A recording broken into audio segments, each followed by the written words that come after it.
Operation சிந்தூருக்கு பிறகு India தனது ராணுவ பலத்தை பலப்படுத்துவதோடு ஆயுதங்களையும் வாங்கி குவித்து வருகிறது. அதேபோல நேற்று இந்தியா செய்துள்ள சம்பவம்தான் உலக நாடுகளின் கவனம் ஈர்த்து வருகிறது.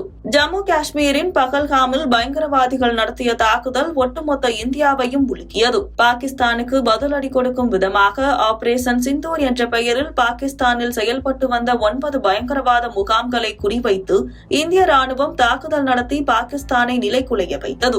அடுத்தடுத்து பாகிஸ்தானுக்கு எதிராக பல்வேறு நடவடிக்கைகளை எடுத்து வரும் இந்தியா பாதுகாப்பு நடவடிக்கையிலும் கவனம் செலுத்தி வருகிறது. இதில் குறிப்பாக வான்வழி, தரைவழி என அனைத்தையும் இந்திய ராணுவம் வலுப்படுத்தி வருகிறது. குறிப்பாக இந்திய விமானப்படைக்கு 600 பில்லியன் மதிப்பில் 6 அப்பாச்சி ஹெலிகாப்டர்களை வாங்க அமெரிக்காவிடம் ஒப்பந்தம் போட்டுள்ளது. அதேபோல இந்திய ராணுவத்திடம் உள்ள பீரங்கிகளை எடுத்து செல்வதற்கான 212 கவச லாரிகளை வாங்க ஆக்சிஸ் கேட்ஸ் ஏரோஸ் போஸ் மற்றும் டெக்னோ நிறுவனத்துடன் 224 கோடி ரூபாய்க்கு இந்தியா ஒப்பந்தம் போட்டுள்ளது. அதேபோல 62,000 கோடி ரூபாய் செலவில் 97 LCA தேஜாஸ் மார்க் 1A என்ற போர் விமானங்களை வாங்குவதற்கு அண்மையில் மத்திய அரசு ஒப்புதல் அளித்தது.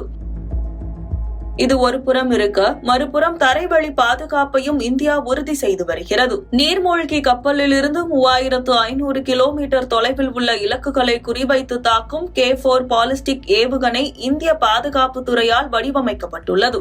அணுசக்தியால் இயங்கும் நீர்மூழ்கி கப்பலான INS அரிகாட்டிலிருந்து இந்த ஏவுகணை சோதனையை இந்தியா வெற்றிகரமாக சோதித்துள்ளது. இந்த சோதனை விசாகப்பட்டினம் கடற்கரையில் நடந்துள்ளது. நீருக்கு அடியிலிருந்து தாக்குதல் நடத்தும் திறனை மேம்படுத்தும் வகையில் உருவாக்கப்பட்ட இந்த ஏவுகணை இந்திய கடற்படைக்கு பேருதவியாக இருக்கும் என கூறப்பட்டுள்ளது. அது மட்டுமின்றி 3400 கிலோமீட்டர் தொலைவில் இருக்கும் இலக்குகளை குறிவைத்து தாக்கும் தன்மை கொண்டது.